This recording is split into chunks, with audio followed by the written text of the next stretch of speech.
Dobrý deň, milí priatelia, kedves barátaim.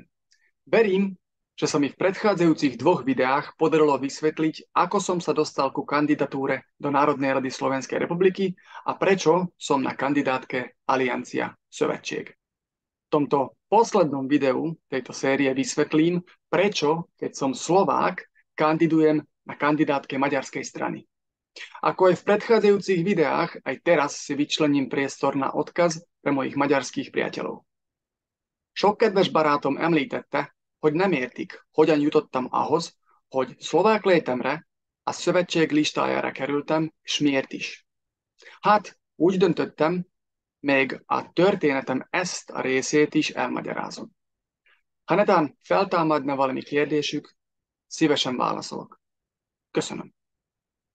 Prečo teda kandidujem na kandidátke maďarskej strany? 36 rokov svojho života som strávil v slovensko-maďarskej a maďarsko-slovenskej komunite Južného Slovenska.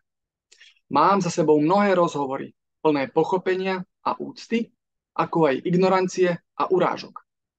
Nacionalizmus na jednej či na druhej strane, maďarské karty, Trianon, Felvidék, tanky na Budapešť a mohli by sme ísť ďalej.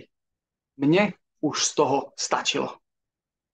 A mimochodom, keď sme ako dva susedské štáty neboli schopní za posledných podstatne viac než 30 rokov plnohodnotne vyriešiť otázky maďarskej menšiny na Slovensku, ako sa chceme spolu podieľať na riešení budúcich európskych víziev spojených s migráciou z vojnových oblastí Ukrajiny a Afriky? Zamyslite sa nad tým.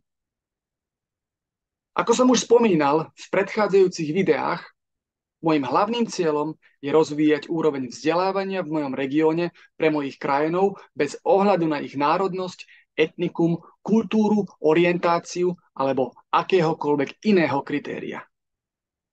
Jednoducho som presvedčený, že obyvatelia regiónov južného a východného Slovenska si zaslúžia také zastúpenie v parlamente, ktoré bude v prvom rade hájiť ich záujmy a pracovať v ich prospech bez ohľadu na to, či sa jedná o občanov slovenskej, či maďarskej alebo akejkoľvek inej národnosti.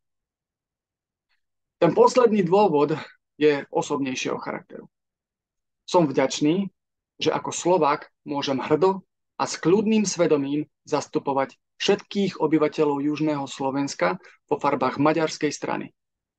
Cítim povinnosť zastupovať tak Slovákov ako Maďarov. A mám na to plné morálne právo, keďže napriek základným vedomostiam z mojej minulosti som ignoroval súvislosti medzi nimi a až teraz som pochopil, že vo mne prúdi tak slovenská, ako aj maďarská krv. A to platí dvojnásobne pre moje deti. Ďakujem vám za váš čas a pozornosť v tejto mojej prvej trilógii, ktorú som nazval Hlas Ju. Už čoskoro vám prinesiem ďalšiu sériu videonahrávok. Dovtedy, dovidenia a vysont látášra.